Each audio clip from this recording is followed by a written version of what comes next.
Hello everyone, this is Shreya and welcome to query hull. हम जिंदगी भर कुछ ना कुछ सीखते ही रहते हैं। नई नई चीज़ों को सीखने से और समझने से हमारी पर्सनालिटी डेवलप हो जाती है और इसे डेवलप करने में एजुकेशन एक बहुत ही बेहतरीन रोल निभाता है। और ये रोल एजुकेशन अभी से नहीं बल्कि एंशिएंट टाइम से निभाता आ रहा है। तो पहले ये एजुकेशन सिस्टम कैसी थी और ये कैसे इवॉल्व हुई, लेट्स सी। वैसे मैं आपको एक बात बता दूं कि एंशिएंट एजुकेशन सिस्टम बहुत ही वास्ट है। मुझे भी बहुत समय लगा ये समझने में, लेकिन जैसे जैसे मुझे ये समझ में आया तो अभी मैं अनडाउटेडली ये कह सकती हूँ कि बहुत क्वालिटी थी हमारे एंशिएंट एजुकेशन सिस्टम में। वो लोग पूरा ध्यान देते थे कि कैसे वो बच्चा एक डिसिप्लिन ह्यूमन बने और उसकी क्वालिटीज़, इनर क्वालिटीज़ कैसे रिलीज़ हो। भारत पूर्व काल से ही एक सेंटर रहा है। बहुत सारे ट्रैवलर्स दूर दूर से आते थे हमारे भारत में। हमारा कल्चर, वेल्थ, फिलोसॉफीज, आर्ट उनके लिए अट्रैक्शन था। हमारी भूमि तो उनके लिए सोने की चिड़िया ही थी। और एक चीज़ बड़ी फेमस थी और वो थी एजुकेशन सिस्टम। ये एजुकेशन सिस्टम वेल नोन थी अपने नॉलेज के लिए और अपने कैरेक्टर के लिए, विच एनकरेज ह्यूमैनिटी। ऋग्वेदा से हमारी एंशिएंट एजुकेशन सिस्टम इवॉल्व हुई।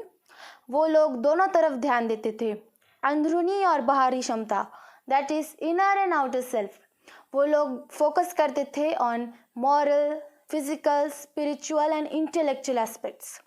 स्टूडेंट्स को डिसिप्लिन सिखाया जाता था and appreciating the balance between nature and human. Ancient times में वुमेन्स इंजॉयड इंडिपेंडेंस। उन्हें सोसाइटी या एजुकेशन के लिए कोई भी या किसी भी प्रकार का बंधन नहीं था। कुछ ऋग्वेदा के श्लोक वुमेन्स ने भी लिखे थे। गार्गी, मैत्रेयी, लीलावती या लोपामुद्रा ये कुछ स्कॉलर वुमेन्स में से थे।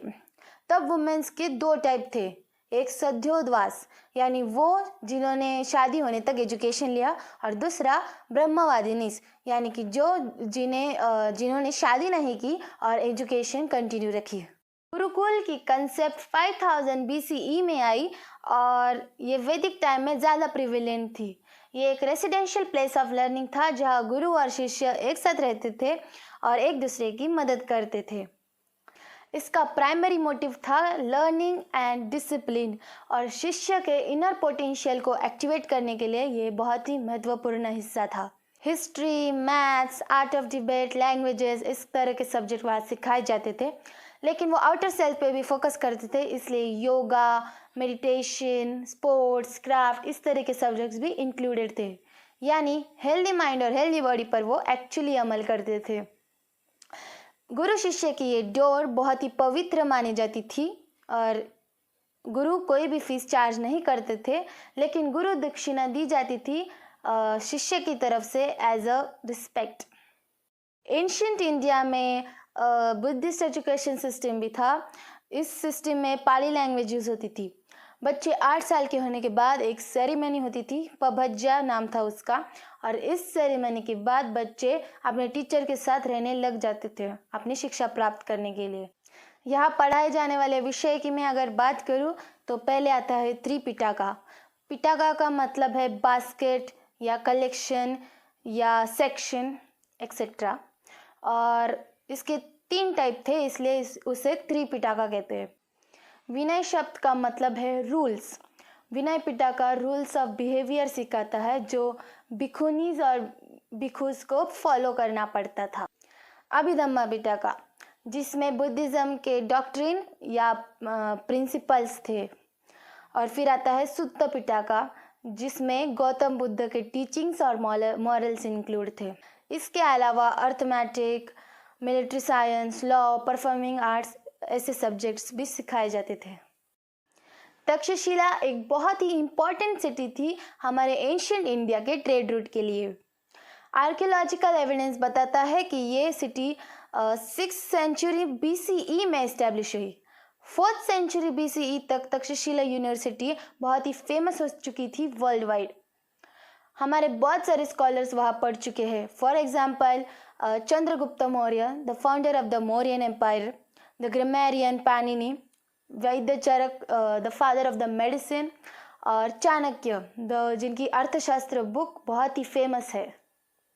लॉ, मेडिसिन, एस्ट्रोनॉमी, आर्ट, वैदिक लिटरेचर, आर्चरी, लैंग्वेज और ऐसे 60 से 70 कोर्सेज वहाँ सिखाए जाते थे और स्टूडेंट्स को मोल्ड और डेवलप करने के लिए वहाँ ग्रुप डिस्कशंस और डिबेट भी चालू थे।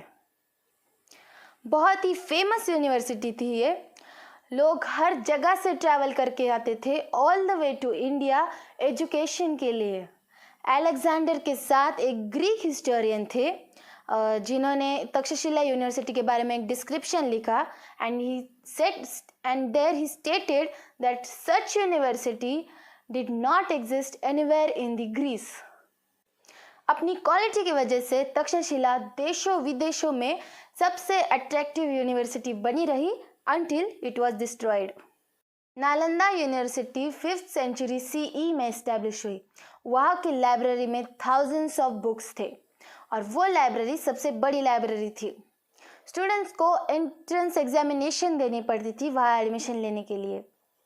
मेटाफिजिक्स, थियोलॉजी, फिलोसॉफी, एस्ट्रोनॉमी ऐसे सब्जेक्ट्स वहाँ सिखाए जाते थे।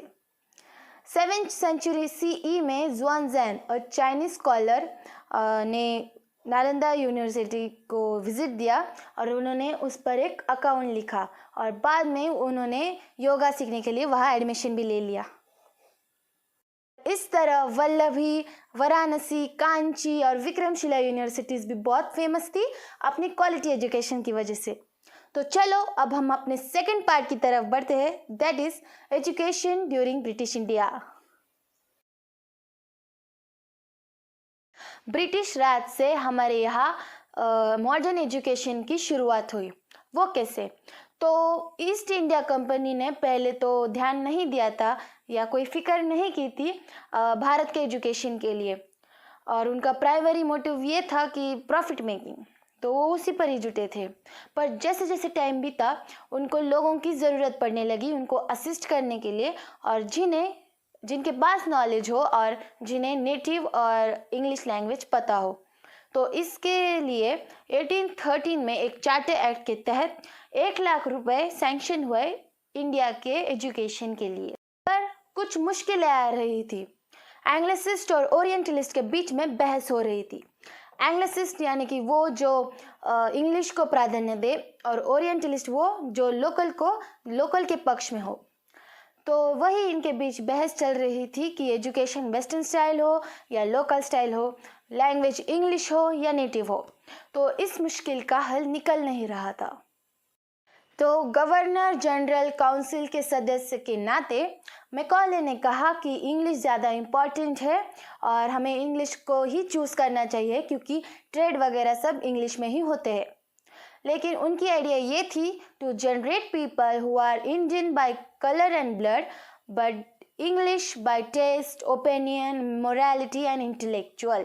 और उनका कहना मानकर बेंटिक सरकार ने इंग्लिश को चूज़ किया, मतलब इंग्लिश को प्रथम स्थान दे दिया और लोकल को द्वितीय स्थान दे दिया। तो अब चलते हैं 1854 की तरफ। 1854 में चार्ल्स वुड ने as a president of board of control एक कदम उठाया एजुकेशन और वुमेन एजुकेशन को इंडिया में स्प्रेड करने के लिए। He sent an dispatch to Dalhousie जो गवर्नर जनरल थे तब, एंड ही सजेस्टेड कि प्राइमरी एजुकेशन ने वर्नाक्युलर लैंग्वेज अडॉप्ट कर लेनी चाहिए, हाई स्कूल एजुकेशन ने एंग्लो वर्नाक्युलर लैंग्वेज अडॉप्ट कर लेनी चाहिए, and at college level English should be the medium of education. इसे वुड्स डिस्पैच भी कहा जाता है।